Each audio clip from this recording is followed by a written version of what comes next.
High and hello, myself Animan Roy and welcome to AR physics. আজকে আমাদের topic হচ্ছে মাত্রা আর মাত্রা বিশ্লেষণ, ইংলিশে বললে ডাইমেনশন আর ডাইমেনশন অ্যানালাইসিস। ঠিক আছে, তো আগের দিন আমরা দেখেছিলাম যে একক বা ইউনিট দু রকমের হয়, এক প্রাথমিক, দুই লব্ধ।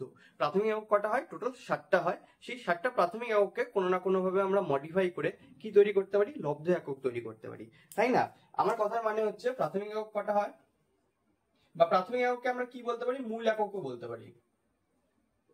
প্রাথমিক একক বা মূল একক বলা হয়। মূল একক টোটাল কটা হয়? মূল একক টোটাল হয় 7টা। এই 7টা মূল একককে আমরা মডিফাই করে কি তৈরি করতে পারি? লব্ধ একক, যে কোনো লব্ধ একক। ঠিক আছে, এবার মডিফাই করার মানে কি? আমরা যোগ করতে পারি, বিয়োগ করতে পারি, গুণ করতে পারি, ভাগ করতে পারি, বা আরো যেরকম অ্যারিথমেটিক অপারেশন আছে সেগুলো আমরা ইউজ করতে পারি, করে কি লব্ধ একক তৈরি করতে পারি। ঠিক, তাহলে মূল একক যে 7টা টোটাল মূল একক আছে, সেই টোটাল 7টা মূল একক মিলে কি তৈরি হয়? লব্ধ একক তৈরি করতে পারে। যে কোনো একটা দিয়েও হতে পারে, একাধিক দিয়েও হতে পারে। ঠিক আছে, যেমন এক্সাম্পল কি? এরিয়া। এরিয়ার আমাদের কি হয়? ফর্মুলা কি থাকে? দৈর্ঘ্যের স্কয়ার বা এল স্কয়ার। ঠিক, এখানে আমরা কি লিখতে পারি? এটা কি দিয়ে তৈরি হয়? দৈর্ঘ্য ইনটু দৈর্ঘ্য দিয়ে, তাই না? দৈর্ঘ্য ইনটু দৈর্ঘ্য দিয়ে তৈরি হয়। এবার এই দৈর্ঘ্যটা কি? দৈর্ঘ্য বা লেন্থ, এটা হচ্ছে প্রাথমিক একক। এই প্রাথমিক এককটা দুবার গুণ হয়ে কি তৈরি হলো? এরিয়া তৈরি হলো। তার মানে এরিয়াটা কি? এরিয়া লব্ধ একক। ঠিক, তাহলে আমরা মূল একক দিয়ে যেমন লব্ধ একক তৈরি করতে পারি, আমরা এটাও বলতে পারি যে লব্ধ একক কি দিয়ে তৈরি হয়? মূল একক দিয়ে, তাই না? তাহলে যে কোনো লব্ধ একককে দেখে আমরা বলতে পারবো যে সেটা কি কি মূল একক দিয়ে তৈরি হয়েছে, আর মূল এককের কিসের কিসের উপরে, মানে কত কত পাওয়ার বা কত অনুপাতের উপর নির্ভর করে। ঠিক না? যেমন এখানে এরিয়া, যেটা এরিয়া হচ্ছে একটা লব্ধ একক, এটা কার উপরে নির্ভর করে? দৈর্ঘ্যের স্কয়ারের উপরে, তাই না? দৈর্ঘ্য গুণ দৈর্ঘ্য, তার মানে এটাকে কি লিখতে পারি? দৈর্ঘ্যের স্কয়ার, দৈর্ঘ্য টু দি পাওয়ার 2 এর উপর নির্ভর করে। বা কার সাথে যোগ হয়, কার সাথে গুণ হয়, কার সাথে ভাগ হয়, আমরা সেটা কি বলতে পারবো।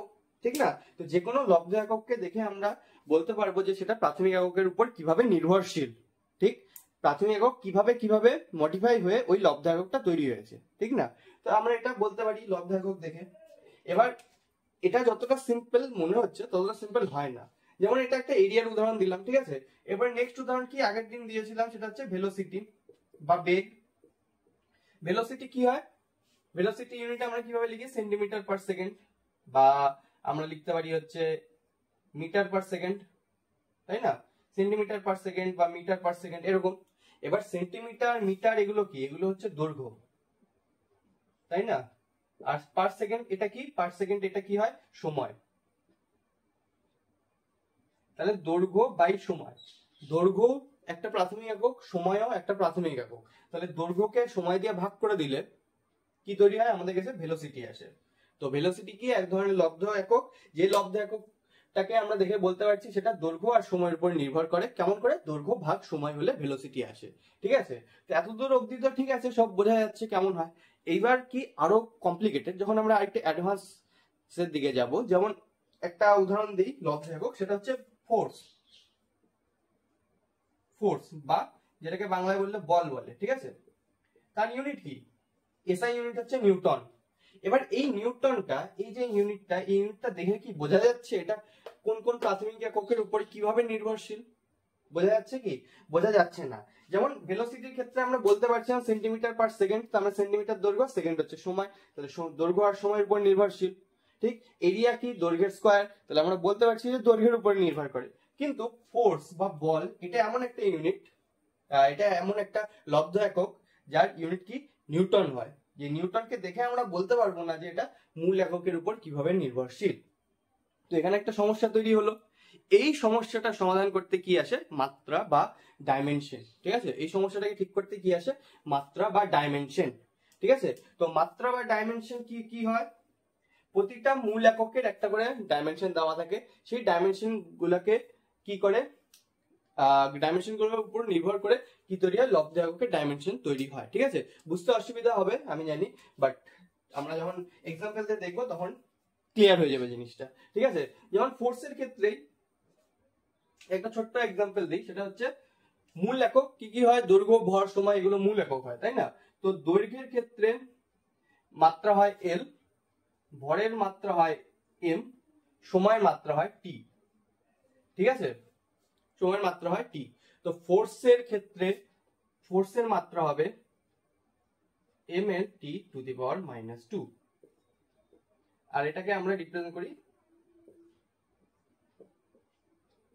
থার্ড ব্র্যাকেট দিয়ে।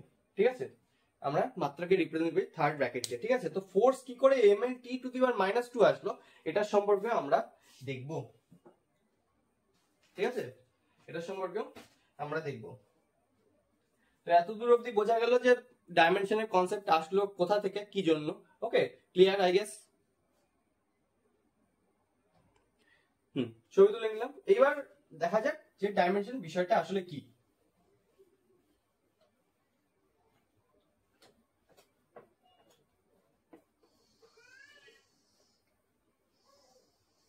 তো সবার প্রথম কথা হচ্ছে প্রতিটা প্রাথমিক এককের একটা করে ডাইমেনশন থাকে। ঠিক আছে, প্রতিটা প্রাথমিক এককের একটা করে ডাইমেনশন থাকে। প্রাথমিক একক কয়টা? টোটাল 7টা। তাহলে সেগুলো লিখে দিই। দৈর্ঘ্য প্রাথমিক একক কি, সরি, দৈর্ঘ্য একটা প্রাথমিক একক, তার মাত্রা কি হবে? এল। ভর একটা প্রাথমিক একক, তার ডাইমেনশন কি? এম। তারপর সময় একটা প্রাথমিক একক, তার ডাইমেনশন কি? টি। ঠিক, দৈর্ঘ্য, ভর, সময় এগুলো তো কমন। তারপরে আসে হচ্ছে তড়িৎ প্রবাহ,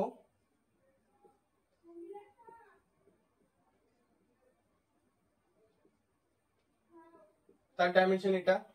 তারপরে আসে তাপগতি ও তাপমাত্রা,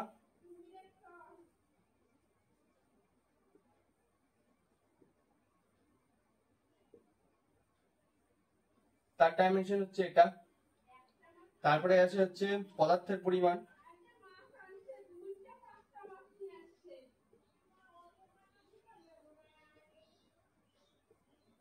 তার ডাইমেনশন হচ্ছে এটা। তারপরে কি থাকে? তারপরে থাকে হচ্ছে দীপন প্রাবল্য,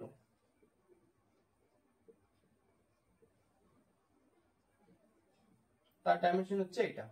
ঠিক আছে, তো সবার প্রথম কথা আমাদেরকে এগুলো মনে রাখতে হবে যে 7টা প্রাথমিক একক হয়, সেই 7টা প্রাথমিক এককের ডাইমেনশন কি কি হয়। ঠিক আছে, 7টা প্রাথমিক একক হয়, সেই 7টা প্রাথমিক এককের ডাইমেনশন কি কি হয়। ওকে, এবার এর উপরে বেস করে যদি আমরা এরিয়ার ডাইমেনশন বের করতে চাই তাহলে কি হবে? এরিয়া এক টাইপের কি, এক টাইপের লব্ধ একক। ঠিক, এরিয়া বা ক্ষেত্রফল সেটা কি হয়? দৈর্ঘ্যের উপরে নির্ভর করে। ঠিক, দৈর্ঘ্য গুণ দৈর্ঘ্য। ঠিক, তাহলে দৈর্ঘ্যের ইয়ে কি, ডাইমেনশন কি? এল। তাহলে এল গুণ এল কি তৈরি হবে? এল স্কয়ার। তাহলে এটা কি? এটা হচ্ছে এরিয়ার ডাইমেনশন। ঠিক, তেমনি ভলিউম বা আয়তন যদি আমাদের বের করতে হয় তাহলে দৈর্ঘ্য গুণ দৈর্ঘ্য গুণ দৈর্ঘ্য মানে এল গুণ এল গুণ এল মানে তৈরি হবে এল কিউব। ঠিক, আমরা রিপ্রেজেন্ট করি হচ্ছে এইভাবে থার্ড ব্র্যাকেট দিয়ে। ওকে, এবার আসি হচ্ছে ফোর্সের ক্ষেত্রে। তো ফোর্স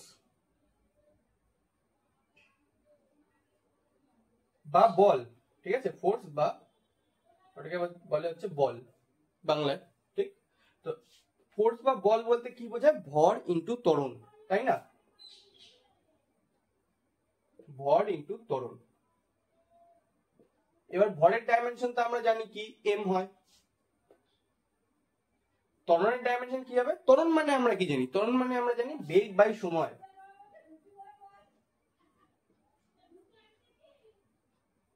তাই না? বেগ বাই সময়। তাহলে কি হবে? এম ইনটু, আবার বেগ মানে কি? বেগ মানে হচ্ছে সরণ বাই সময়।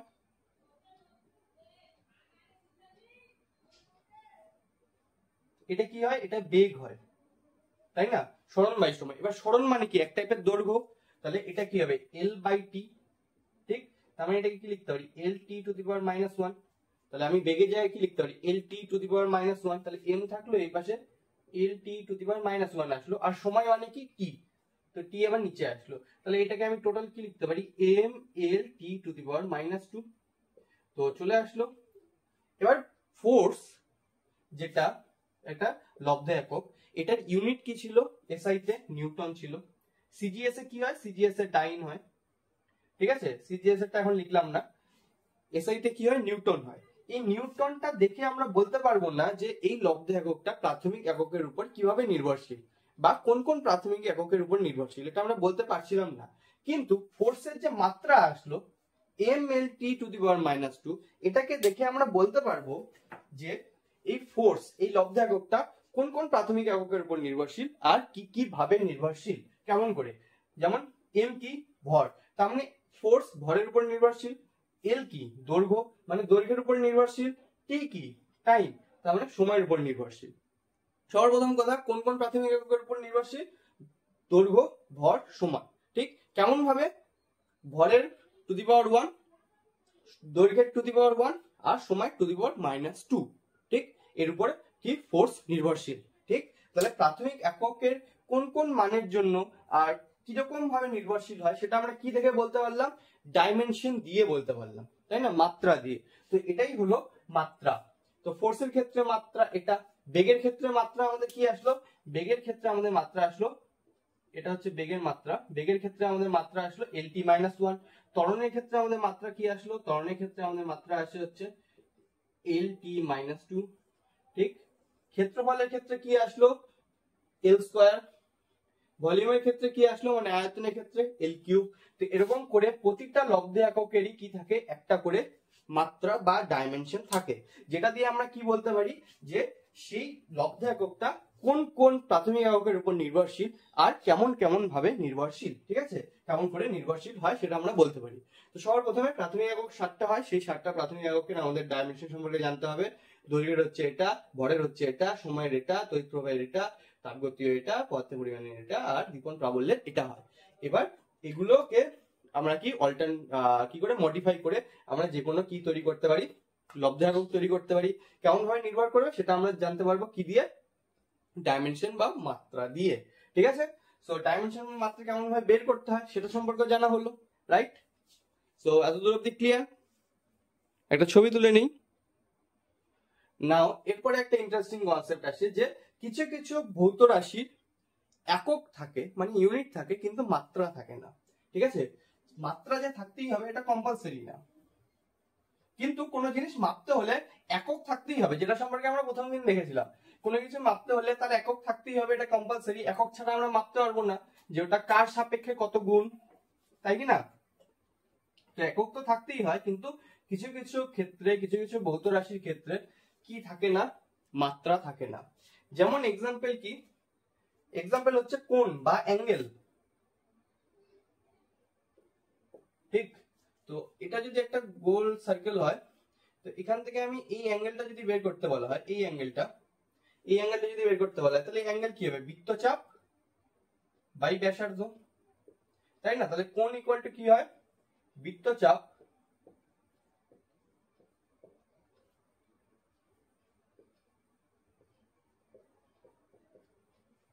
বাই ব্যাসার্ধ, তাই না? আর ডাইমেনশন কি করে আমরা একটু আগে জানলাম, কি শিখলাম, কেমন করে বের করে। তো বৃত্তচাপের ডাইমেনশন, বৃত্তচাপ কি? এক ধরনের দৈর্ঘ্য, তাই না? এখান থেকে এত দূর গেলাম, এটা কি এক টাইপের দৈর্ঘ্য, তাহলে দৈর্ঘ্যের কি হয়? এল হয়। ব্যাসার্ধ কি? এটাও এক টাইপের দৈর্ঘ্য, এটাও কি হয়? এল হয়। তো এটা তো কেটে গেল, কি বাঁচলো? এক। তাহলে কোণ কি? কোণ বা অ্যাঙ্গেল এটা হচ্ছে এক টাইপের মাত্রাহীন ভৌত রাশি। সো এখান থেকে আমরা এই জিনিস বলতে পারি যে কিছু কিছু ভৌত রাশি থাকে যেগুলোর মাত্রা থাকে না, কিন্তু অ্যাঙ্গেল অবশ্যই থাকে। কোণের অ্যাঙ্গেল কি? ডিগ্রি। কোণের অ্যাঙ্গেল কি? রেডিয়ান। ঠিক, তো অ্যাঙ্গেলের ক্ষেত্রে বা কোণের ক্ষেত্রে কি? একক আছে, মানে ইউনিট আছে, কিন্তু কি নেই? মাত্রা নেই। তো প্রত্যেকটা ভৌত রাশির একক থাকে, কিন্তু মাত্রা নাও থাকতে পারে। কিন্তু মাত্রা থাকলে একক থাকতেই হবে, কিন্তু একক থাকলে মাত্রা থাকতেই হবে এমন কোনো কথা নেই। ঠিক আছে, বেসিক্যালি একক সবার থাকে, কিন্তু মাত্রা সবার থাকে না। ওকে, সেটা হলে তার একটা এক্সাম্পল। তো মাত্রা সম্পর্কে জানা গেল, রাইট? এবার আমাদের নেক্সট টপিক আমরা আসবো, সেটা হচ্ছে মাত্রা বিশ্লেষণ। এই মাত্রাটাকে অ্যানালাইজ করে আমরা কি কি বের করতে পারি। ওকে, এটা ছবি তোলা হয়ে গেল। নাও আমরা যাব হচ্ছে এবার নেক্সট টপিক, মাত্রা বিশ্লেষণের দিকে।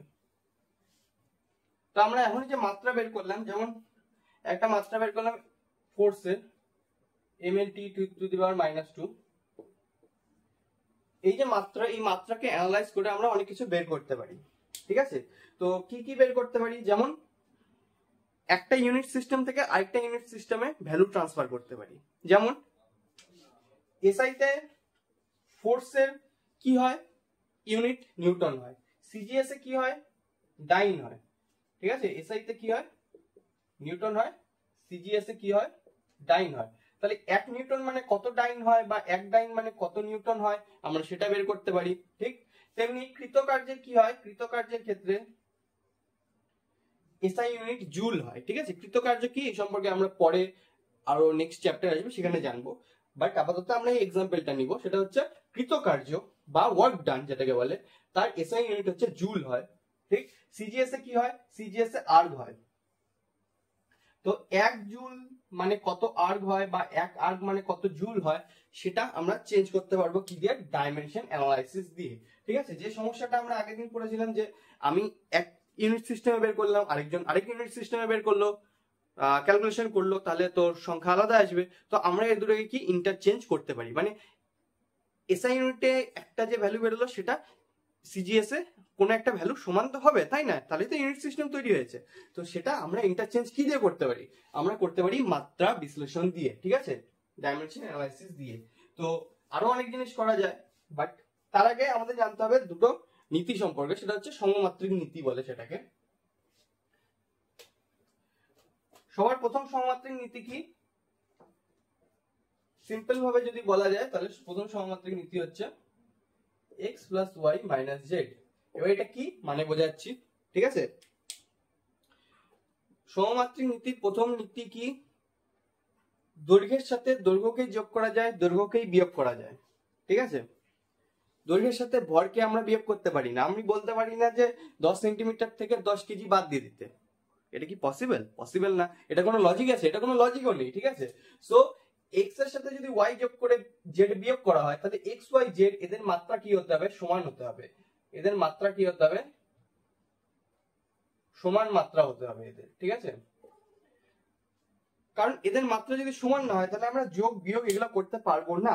আমি দৈর্ঘ্যের থেকে সময়কে বাদ দিতে পারবো না, আমি দৈর্ঘ্যের থেকে তড়িৎ প্রবাহকে বাদ দিতে পারবো না, তাই না। ভরের থেকে কি সময়কে বাদ দেওয়া যায় না, বা যোগও করা যায় না, ভরের সাথে সময়কে যোগ করা যায় না। এরকম বলা যায় না যে 10 কেজির সাথে 10 সেকেন্ড যোগ করে দিতে, এটা পসিবল না, এটা কোনো লজিক নেই, তাই না। তো প্রথম নিয়মে কি, যদি যোগ বিয়োগ করা হয় তাহলে সেক্ষেত্রে প্রতিটা রাশির কি হতে হবে, মাত্রা সমান হতে হবে। ঠিক, 2 নাম্বার কি, এরকম যদি থাকে 1 plus x plus x square plus x cube, এখানে এই যে এক্স যে রাশিগুলা এগুলো কি মাত্রাহীন হতে হবে। ঠিক আছে, মাত্রাহীন হতে হবে। কেন হতে হবে, বেসিক জিনিস, এক তো মাত্রাহীন রাশি হয়। ঠিক, তো এক্স এর সাথে যদি 1 কে যোগ করতে হয় তাহলে এক্স কেও মাত্রাহীন হতে হবে সবার প্রথম নিয়ম হিসাবে, যোগ করতে হলে দুটো মাত্রা সেম, প্রথমটা মাত্রাহীন হলে পরেরটা মাত্রাহীন হতে হবে। তারপরে এক্স এর সাথে এক্স স্কোয়ার কে যোগ করলাম, ধরলাম আমি যে এক্স মাত্রা আছে, ধরলাম এটা কি ভর। ঠিক আছে, এর মাত্রা কি ভর, তাহলে এম এর সাথে কি আমি এম স্কোয়ার যোগ করতে পারবো, তার সাথে কি এম কিউব যোগ করতে পারবো। এর চেয়ে একটা সহজ এক্সাম্পল দিই, সেটা হচ্ছে দৈর্ঘ্য দিয়ে। ঠিক আছে, ধরলাম এক্স এর মাত্রা কি, দৈর্ঘ্য মানে এল, তো এল এর সাথে কি আমি এল স্কয়ার যোগ করতে পারি, এল কিউব যোগ করতে পারি। এল মানে কি দৈর্ঘ্য হয়, এল স্কয়ার মানে কি হয়, ক্ষেত্রফল হয়, আর এল কিউব মানে কি হয়, আয়তন হয়। তো আয়তনের সাথে ক্ষেত্রফল যোগ করা যায়, পসিবল এটা, এটা পসিবল না। আয়তনের সাথে ক্ষেত্রফল যোগ করা যায় না, তার সাথে দৈর্ঘ্য যোগ করা যায় না, দৈর্ঘ্যের সাথে দৈর্ঘ্যই যোগ হবে, দৈর্ঘ্যের সাথে আয়তন ক্ষেত্রফল কিছু যোগ করা যায় না। ক্ষেত্রফল থাকলে ক্ষেত্রফলের সাথে ক্ষেত্রফলই যোগ হবে, আয়তনের সাথে আয়তনই যোগ হবে, অন্য কোনো রাশি যোগ করা সম্ভব না। ঠিক আছে, তো আমি যদি এরকম x x square x cube এরকম যদি পাওয়ারে থাকে তাহলে সেগুলো কি হতে হবে, মাত্রাহীন হতে হবে, তাহলেই সেগুলো কি সমান হবে, তাই না। কারণ দৈর্ঘ্য থাকলে দৈর্ঘ্যের স্কোয়ার ক্ষেত্রফল হয়ে গেল, ক্ষেত্রফলের আবার তার সাথে দৈর্ঘ্য গুণ করে দিলে কিউব হয়ে গেলে আয়তন হয়ে গেল, তাহলে দৈর্ঘ্যের সাথে ক্ষেত্রফল আয়তন তো যোগ করা যায় না, তাহলে এগুলো কি যোগ করা যাবে, পসিবল না। একমাত্র কখন পসিবল, যখন মাত্রাহীন হবে। এটার মাত্রা নেই, এটারও যদি মাত্রা না থাকে, ঠিক, এটারও যদি মাত্রা না থাকে, এটারও থাকবে না, এটারও থাকবে না, সব সমান হলো, তাহলে ওটা যোগ করা যাবে। ঠিক, তো এই হলো মাত্রা বিশ্লেষণের দুটো নিয়ম, সেটা হচ্ছে সমমাত্রিক নীতি। ওকে, বোঝা গেল?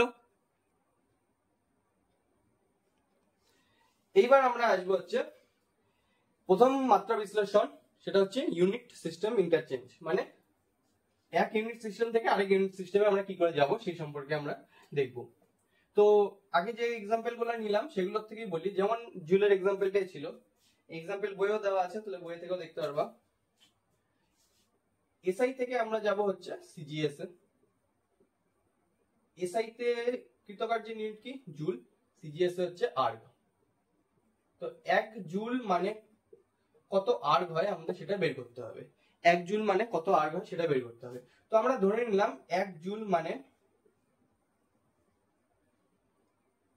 n আর্গ হয়, ঠিক? তার মানে আমাদের ভ্যালু বের করতে হবে n এর। 1 জুল মানে n আর্গ, এগুলো আমরা ধরে নিলাম, ঠিক আছে? লেট ধরি 1 joule equal to n erg, ঠিক আছে? এইবার আমাদের ক্যালকুলেশন করতে হবে।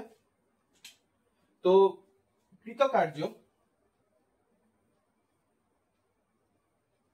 কৃতকার্য এর ডাইমেনশন কি হয়? এর ডাইমেনশন হয় ml2 t⁻², ঠিক আছে? এটাকে ইউজ করে আমরা কি করব? 1 জুল থেকে n আর্ক বের করব, ml2 t⁻²। ওকে, তো আমি লিখতে পারি 1 into ml2 t⁻² equal to n into ml2 t⁻²। কারণ জুল আর আর্ক এই দুটোই তো কি কৃতকার্যের ইউনিট, আর ইউনিট সিস্টেম হিসেবে আলাদা হলেও ডাইমেনশন তো সেমই হবে, তাই না? জুলের ডাইমেনশন যা, আর্গের ডাইমেনশনও তাই, কারণ দুটোই কি সেম জিনিসকে রিপ্রেজেন্ট করে, কৃতকার্যকে মানে ওয়ার্ক ডান কে রিপ্রেজেন্ট করে, তাই না? তো এসআই এর ক্ষেত্রে ধরে নিলাম এগুলো হচ্ছে m1 l1 t1, যাতে ডিফারেন্সিয়েট করতে পারি। আর সিজিএস এর ক্ষেত্রে m2 l2 t2 ধরে নিলাম, ঠিক আছে? এবার আমাদেরকে বের করতে হবে হচ্ছে n এর ভ্যালু। তাহলে সিম্পল n ইকুয়াল টু আমি কি লিখবো? n ইকুয়াল টু এটাকে নিচে নিয়ে চলে আসবো, এক তো থাকলো m1 by m2 into l1 by l2 তার whole square into t1 by t2 to the power -2। এবার এটার ভ্যালু যদি আমি পেয়ে যাই তার মানে n এর ভ্যালু পেয়ে যাব, ঠিক? তো এইবার কি করব আমরা? m1 কিসের ছিল? এসআই তে ছিল, ঠিক আছে? এসআই তে m1 কত হয়? m1 মানে কি? ভরের মাত্রা, তাই না? তো একক ভর কি হয় এসআই তে? এসআই তে একক ভর মানে হচ্ছে 1 কেজি হয়, তাই না? কারণ কেজিতে মাপা হয় এসআই তে। তেমনি সিজিএস এ ভর কিসে মাপা হয়? গ্রামে। তাহলে একক ভর কত হবে? 1 গ্রাম। ওরকমই দৈর্ঘ্য কি হবে? এসআই তে 1 মিটার, সিজিএস এ 1 সেন্টিমিটার, ঠিক? তার স্কয়ার ইনটু সময় কি হবে? এসআই তো 1 সেকেন্ড হয় আর সিজিএস ও 1 সেকেন্ড হয়, ঠিক না? তো এটা তো বাদ গেল, কেটে গেল। এবার 1 কেজি মানে আমরা কি জানি? কত গ্রাম জানি? এটা তো সিম্পল ক্যালকুলেশন, তাই না? কেজি থেকে গ্রাম, মিটার থেকে সেন্টিমিটার, এটা আমরা সবাই বের করতে জানি ছোটবেলা থেকে। তো 1 কেজি মানে 10⁻³ গ্রাম, বাই লিখবো 1 গ্রাম, ইনটু 1 মিটার মানে হচ্ছে 10⁻² সেন্টিমিটার, তাই না? বাই 1 সেন্টিমিটার তার হোল স্কয়ার। এখানে গ্রাম গ্রাম কেটে গেল, সেন্টিমিটার সেন্টিমিটার কেটে গেল, এখানে বাঁচলো হচ্ছে 10⁻³ আর এখানে 10⁻² এর স্কয়ার মানে হচ্ছে 10⁻⁴।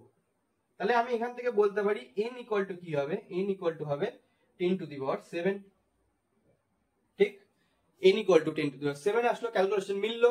তাহলে 1 জুল ইকুয়াল টু আমি কি লিখতে পারি? n এর জায়গায় 10⁻⁷ আর তার মানে অ্যানসার কি আসলো আমাদের? আমাদের অ্যানসার এখান থেকে আমি বলতে পারি যে 1 জুল ইজ ইকুয়াল টু কি হয়? 10⁻⁷ আর্গ হয়। তাহলে আমি যদি এসআই তে বের করি আর কেউ যদি সিজিএস এ বের করে, তাহলে আমরা দুজনের মধ্যে একটা রিলেশন এস্টাবলিশ করতে পারলাম, একটা রিলেশন তৈরি করতে পারলাম যে 1 জুল ইকুয়াল টু যদি 10⁻⁷ আর্গ হয়, তাহলে আমার যত জুল বেরোবে আমি সেটাকে 10⁻⁷ দিয়ে গুণ করে দেবো, আর্গ চলে আসবে। তাহলে তার সাথে আমি তখন তুলনা করতে পারবো যে ক্যালকুলেশন ঠিক হলো, ভুল হলো, বা কেমন আসলো, কি আসলো, সেগুলো করতে পারবো। তো এইভাবে কি করতে পারলাম? জুল থেকে আমরা আর্গে কনভার্ট করতে পারলাম ভ্যালুটাকে, ঠিক আছে? তো এটাই হচ্ছে কি মাত্রা বিশ্লেষণের প্রথম এক্সাম্পল বা প্রথম অ্যানালাইসিস বা অ্যাপ্লিকেশন। সিম্পল ভাষা অ্যাপ্লিকেশন কি? মাত্রা সাহায্যে মাত্রাকে বিশ্লেষণ করে আমরা কি করতে পারলাম? এক ইউনিট সিস্টেম থেকে আরেক ইউনিট সিস্টেমে নিজেদের ভ্যালুকে চেঞ্জ করতে পারলাম। ওকে, ক্লিয়ার? এটা বোঝা গেল ক্যালকুলেশন। ওকে, তো ছবি তুলে নিই এটা একটা। এবার নেক্সট কি আসে, নেক্সট আমরা কোন সমীকরণের নির্ভুলতা চেক করতে পারি, ঠিক আছে? কি জিনিস এখনই করব, তাহলে এবারে ক্লিয়ার হয়ে যাবে। বলার থেকে করলে পরে বেশি ক্লিয়ার হয় জিনিস, তাই না? শুধু ভিডিও দেখলে পরে মনে হবে যে হ্যাঁ বুঝতেছি, সব বুঝতেছি, কিন্তু করতে নিলে কিন্তু আটকে যাবা। সেজন্য করতে হবে, নিজে হাতে খাতায় করতে হবে জিনিসগুলো, ঠিক আছে? সো নেক্সট কি, কোন সমীকরণ নির্ভুলতা, মানে কোন যদি সমীকরণ দেওয়া থাকে, যেমন একটা সমীকরণ লিখি, সেটা হচ্ছে একমাত্রিক গতির একটা সমীকরণ, s = ut প্লাস হাফ এটি স্কোয়ার। সবার এটা জানার কথা, বাট না জানলেও কোনো অসুবিধা নেই, নেক্সট এরপরে চ্যাপ্টার গুলোতে আসবে, সেখানে আমরা এটা সম্পর্কে দেখবো। বাট বর্তমানে আমরা এটা একটা এক্সাম্পল নিলাম। এটা একটা সমীকরণ, ঠিক আছে, একমাত্রিক গতির সমীকরণ, s = ut প্লাস হাফ এটি স্কোয়ার। এবার এই সমীকরণটা ঠিক না ভুল, এটা আমরা কি করে বের করতে পারি? মাত্রা বিশ্লেষণ বা ডাইমেনশন অ্যানালাইসিস দিয়ে, ঠিক আছে? এখানে s কি, s মানে হচ্ছে সরণ, u কি, u হচ্ছে প্রাথমিক বেগ,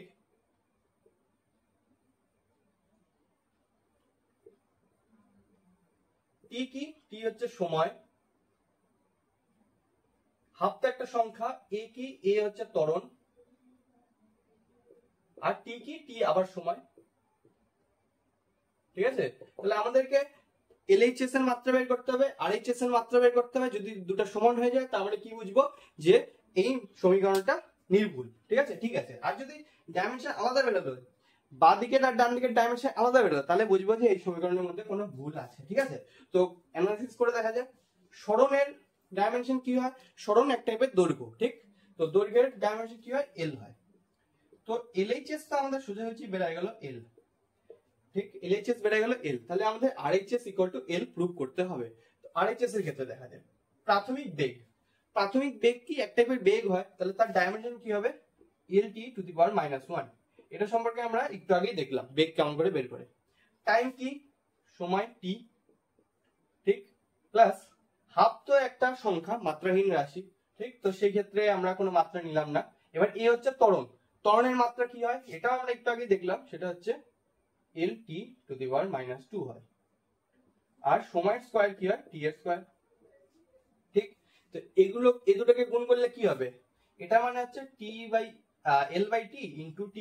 তো t কেটে গেল, এখান থেকে বাঁচলো কি, দৈর্ঘ্য। এখানে এটার মানে কি, L/t⁻² ইনটু t⁻², তাহলে এটা আবার কেটে গেল, এখানে কি বাঁচলো, L। তো এইবার সহমাত্রিক নীতির প্রথম কথা কি ছিল, দুটো রাশিকে যদি যোগ করা হয়, দুটো রাশির মাত্রা সেম হতে হবে। এটা কি L, এটা কি L, তো দৈর্ঘ্যের সাথে দৈর্ঘ্য যোগ করলে কি আসে, দৈর্ঘ্যই আসবে, তাই না? 5 সেন্টিমিটারের সাথে 10 সেন্টিমিটার যোগ করলে ভ্যালু 15 আসবে, কিন্তু একক কি আসবে, সেন্টিমিটারই তো আসবে। তাহলে দৈর্ঘ্যের সাথে দৈর্ঘ্য যোগ করলে কি আসে, দৈর্ঘ্যই আসবে। তাহলে এটা হলো আমাদের RHS। তাহলে আমাদের LHS আর RHS তো সমান হয়ে গেল, তার মানে এই সমীকরণটা কি, এই সমীকরণটা ঠিক আছে আমাদের, তাই না? এই সমীকরণটা কি ঠিক, এই সমীকরণের মধ্যে কোনো ভুল নেই। এবার এরকমই ডাইমেনশন অ্যানালাইসিস আমাদের করতে হয়, কোনটা ক্ষেত্রে যদি আলাদা চলে আসলো, তাহলে আমাদের বুঝতে হবে যে ভ্যালু, বুঝতে হবে যে সমীকরণটা ভুল আছে, ঠিক আছে? তো এটা হলো 2 নম্বর অ্যাপ্লিকেশন, সমীকরণ নির্ভুলতা। ছবি তুলে নিই। এরপর নেক্সট ডাইমেনশন অ্যানালাইসিস কি হয়,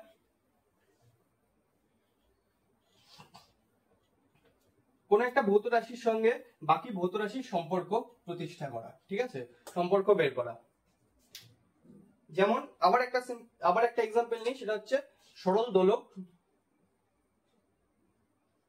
বা সিম্পল পেন্ডুলাম, ঠিক আছে? এটা সম্পর্কে না জানলে কোনো অসুবিধা নেই, নেক্সট এরপরে আমাদের চ্যাপ্টার আসবে, সেখানে আমরা এটা সম্পর্কে জানবো, ঠিক আছে? তো সরল দোলকের আপাতত আমরা এক্সাম্পল নিব। সরল দোলকের কি থাকে, একটা দোলন কাল থাকে, ঠিক আছে? সেটাকে আমরা রিপ্রেজেন্ট করি কি দিয়ে, টি দিয়ে, দোলন কাল, ঠিক আছে? এটা একটা সময় এক টাইপের, মানে এখান থেকে এতটা যাবে আবার এতটা আসবে, কতটা সময় লাগবে সেটা। এবার এই দোলন কাল কি কি বিষয়ের উপর নির্ভর করে, এই দোলন কাল নির্ভর করে ভরের উপরে, মানে m এর উপরে, তারপর দৈর্ঘ্যের উপরে মানে L এর উপরে, আর সময়ের উপরে, সরি সময় না তো, অভিকর্ষজ ত্বরণের উপরে।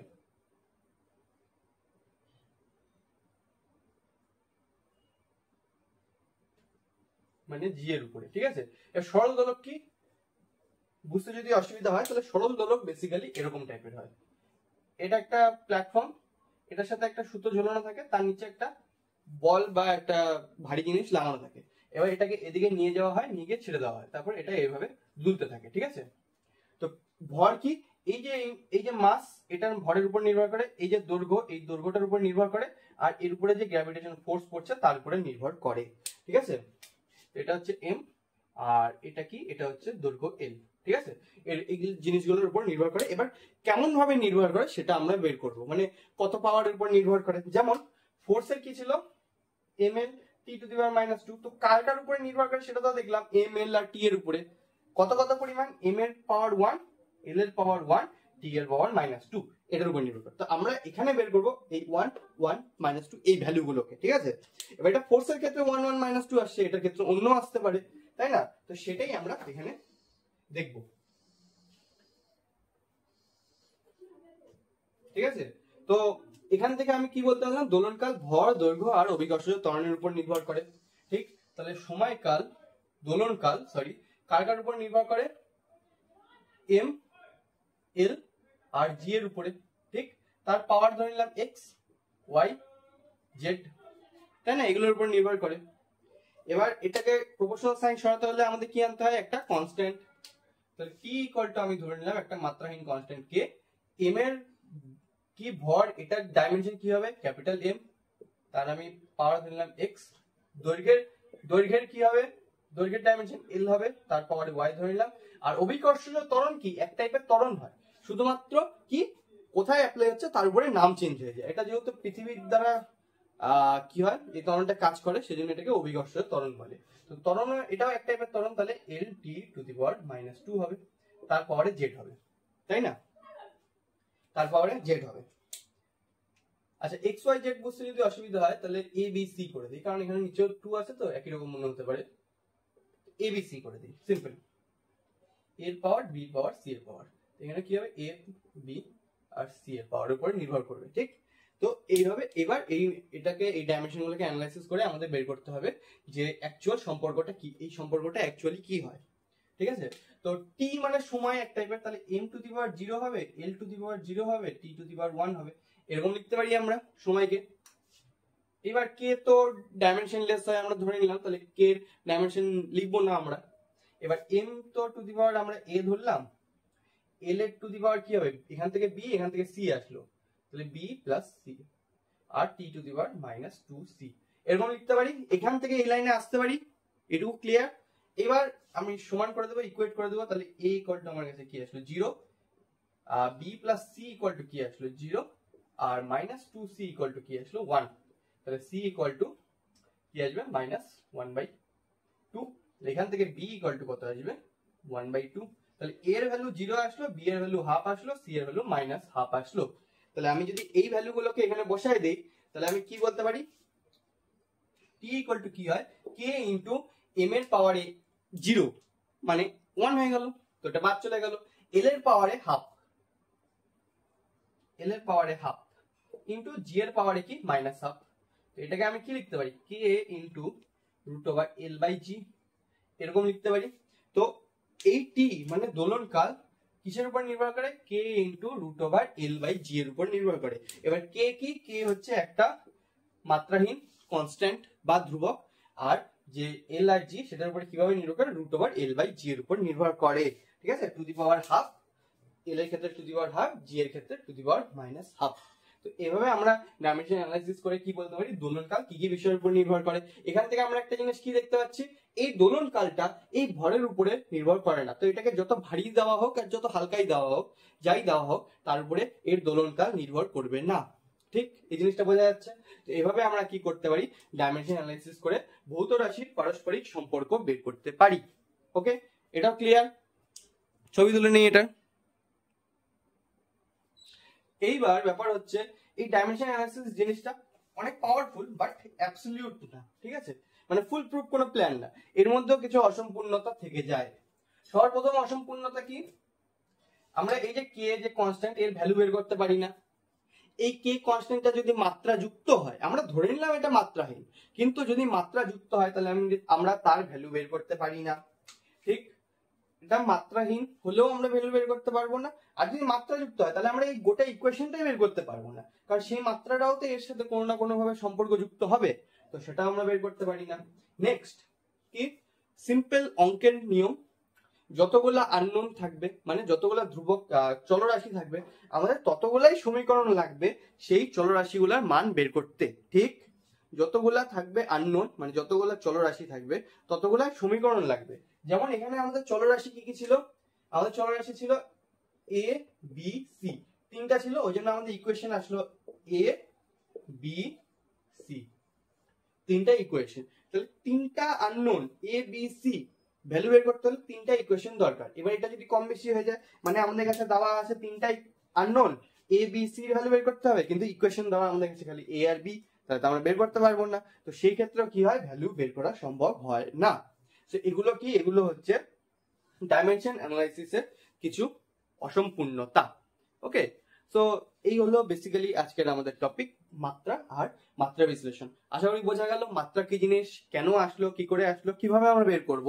নেক্সট ডাইমেনশন অ্যানালাইসিস দিয়ে আমরা কি কি করতে পারি আর কি কি করতে পারি না সে সম্পর্কে আমরা দেখলাম। ওকে, সো প্রচুর জিনিসের সব লব্ধ রাশির একটা কি মাত্রা থাকে, সব মুখস্থ করার দরকার নেই, বই অনেক দেওয়া আছে দেখতে পারো সেগুলো, কিন্তু মুখস্থ করার দরকার নেই, যেগুলো যেগুলো দরকার পড়বে আমরা ধীরে ধীরে প্র্যাকটিস করতে করতে অটোমেটিক সেগুলো মনে থেকে যাবে। ওকে, সো এই হলো আজকের টপিক, আশা করি বোঝা গেল, লাইক শেয়ার সাবস্ক্রাইব, ঠিক আছে, যাতে আমরা আরো ছড়াতে পারি। সো আজকের জন্য এটুকুই, হচ্ছে নেক্সট দিন নেক্সট সেশনে, টাটা।